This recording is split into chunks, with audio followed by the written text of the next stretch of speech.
Hello, it's Tom Donald from the London Contemporary School of Piano. Today I'm going to take you through the best gospel chord progressions that you should know. And we're going to take you through some great keyboard chords and piano chords that will warm the cockles of your heart and will lift your spirits. And gospel music, you can't escape it, right? It's everywhere.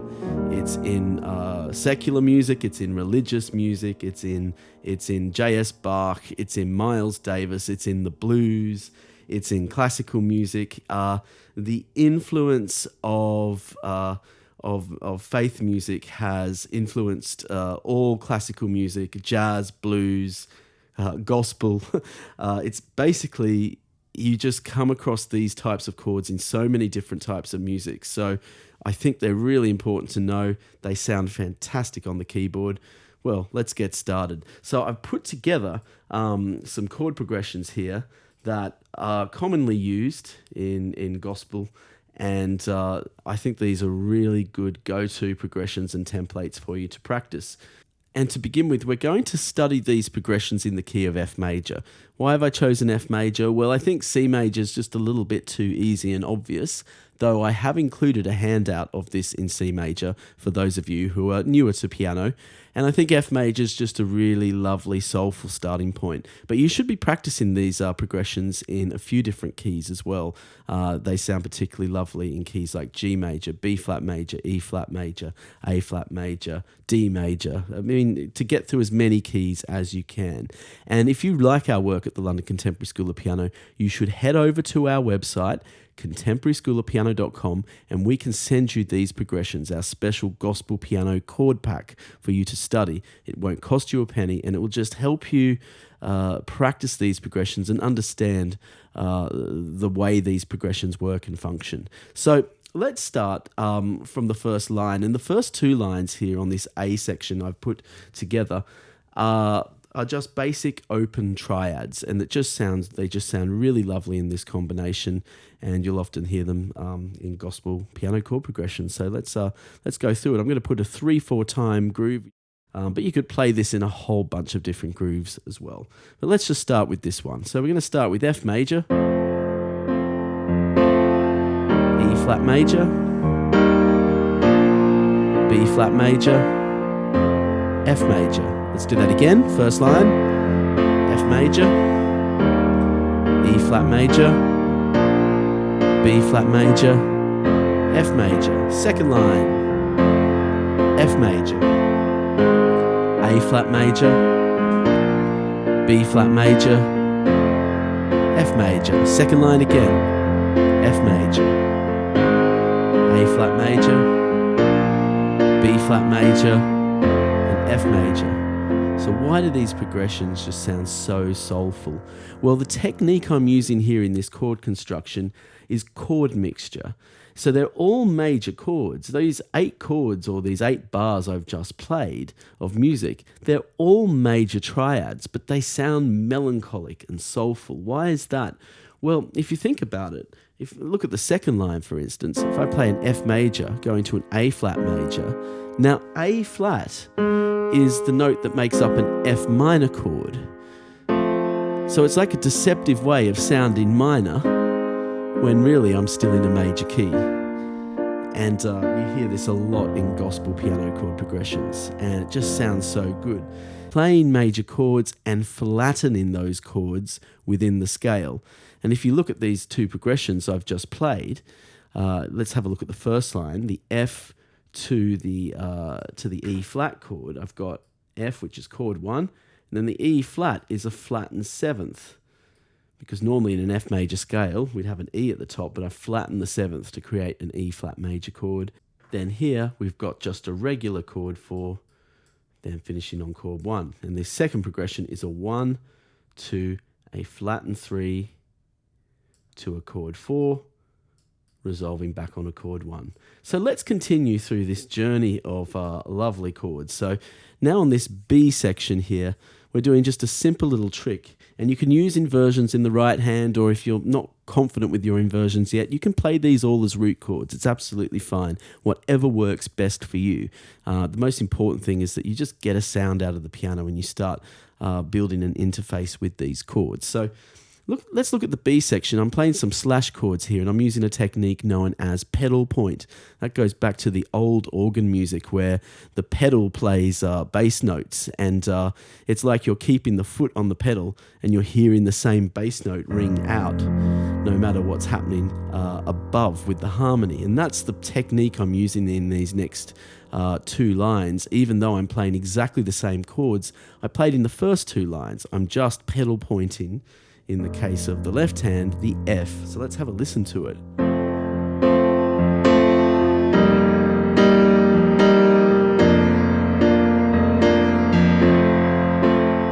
I'll do that line again. E flat over F, B flat over F, then F. Next line, F, A flat over F, B flat over F, and F. Let's do that line again.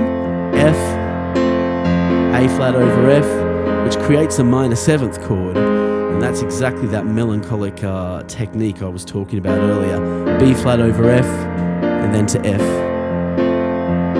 So there are two great progressions to start with. So now we're going to use some dominant seventh chords, which are very often used in gospel piano. They're also used a lot in blues. By the way, there's a huge amount of crossover in blues piano and in gospel piano. They sort of, in the 20th century, are really tightly integrated. And usually where you find there's gospel piano, you'll find there's blues living there as well, and vice versa. The two just link in with each other beautifully. And so often when we're talking about blues, we're also often talking about gospel and vice versa. So let's go to this figure C here. This is a really nice way of transitioning from the F major to the B flat, chord 1 to chord 4, so to speak. And it's just by putting a dominant seventh on the F, and you get this lovely passing note in the left hand in the A, which is also in the F7 chord, which leads us beautifully to the B flat. I'll do that again.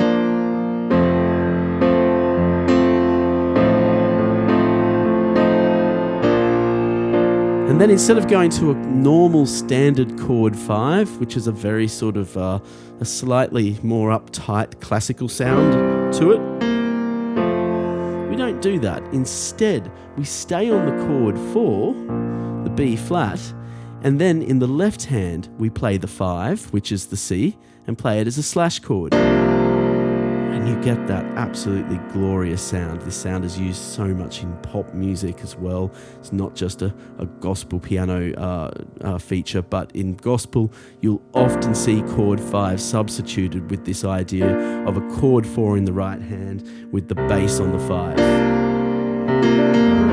I mean, it just sounds so delicious. I mean, why do this when you can do this? See what I mean? I mean, once you do that, you just want to do it always, right? So let's play figure C then. F, F7 over A, B flat over C. I'll do that again. F, F7 over A, B flat over C. Put a bit of blues there when I resolve the chord by flattening the third, slide into the major third. It's just a great idiomatic way to play. So now we look at the next chord figuration here. We're now going to add diminished chords to the picture, and diminished chords are crucial in gospel piano. And diminished chords, it's quite ironic that diminished chords are a huge part of gospel music, because once upon a time these chords were banned by the church. They were known as the devil's chord, and it wasn't really until around the era of J.S. Bach were diminished chords allowed to be used in church music. I think Bach, he was quite a progressive Lutheran, the story goes, and I think He just was looking for an excuse to throw lots of diminished chords into his music, and they somehow dismissed it as being okay because, it might raise the fear of hell to those church dwellers. And then, of course, the floodgates were open and Bach started putting it in his organ music everywhere, diminished chords, and then it really just took over classical music as a wonderful form of decoration of harmony. And we often hear a lot of diminished chords in gospel music and gospel piano and organ, because it just creates, these days, a really joyous celebratory effect. It's amazing how something that once was passed off as unnatural and wrong and devil-like is now a big part of the style of the music. It goes to show that how our human ears develop and change its understanding of sound, and just how society over a very long period of time evolves and changes in its ideas of what is musically right and what is musically apparently not so right. That's why I'm always a little suspicious, by the way, of having too many rules in music making, because rules often, history shows they often get completely violated in the future. Even though there are certain principles in music that make music sound better and function better, principles are different to rules, and it's sort of useful to have an understanding between those two ideas. So getting back to the progression, how do we form a diminished chord, by the way? Many of you will need to know that. So a diminished chord, a diminished seventh chord, has a very simple principle to it. It consists entirely of third intervals, minor third intervals. Minor third, minor third, minor third, minor third. So I can put a diminished chord starting on any note just by stacking minor third intervals over each other.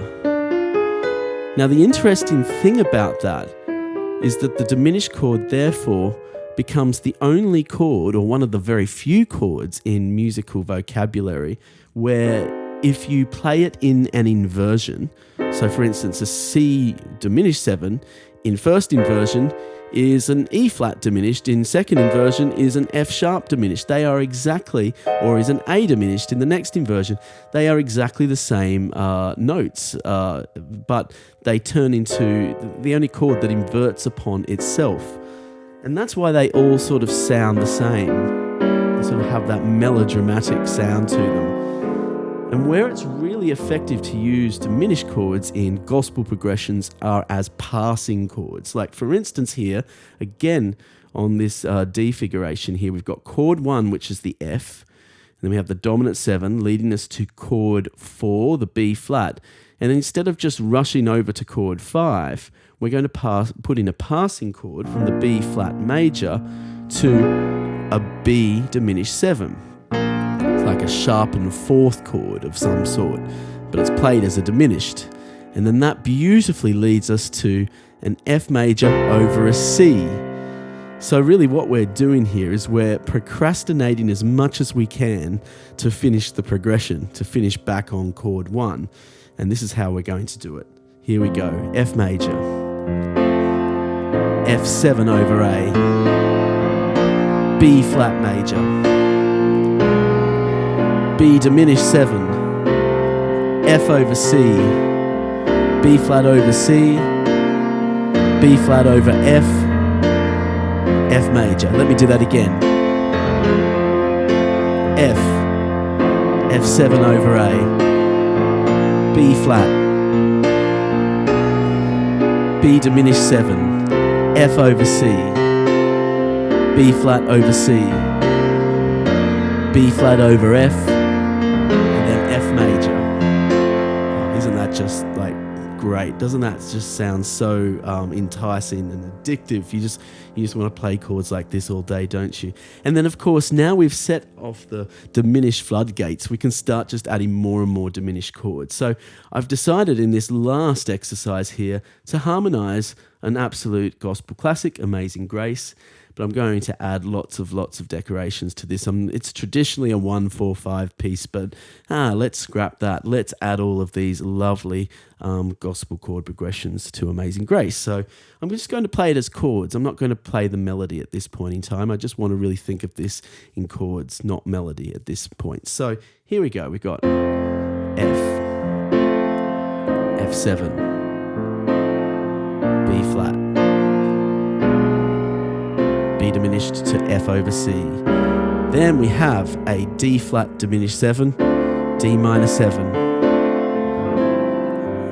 And here's another nice progression here.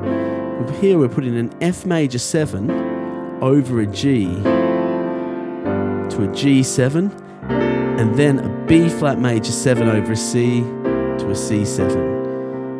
I'll add the melody now to these chords.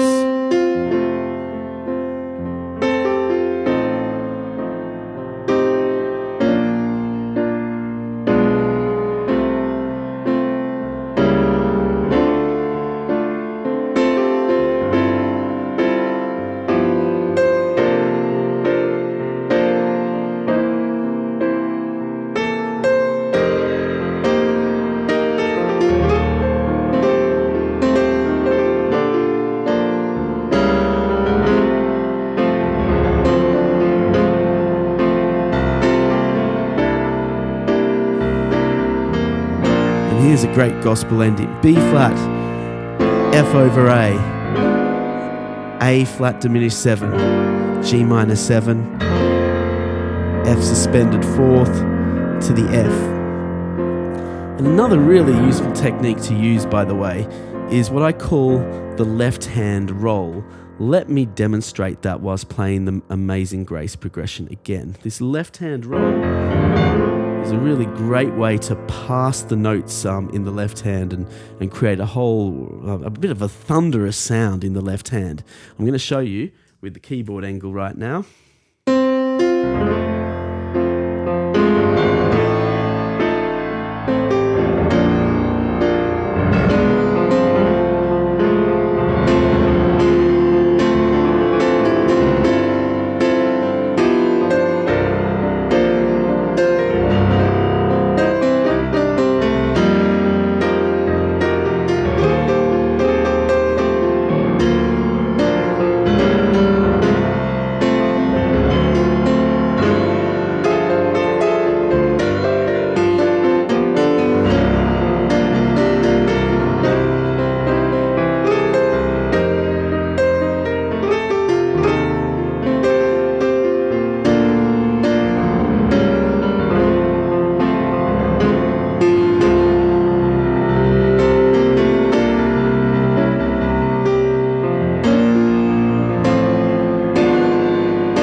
So I hope you've enjoyed today's tutorial.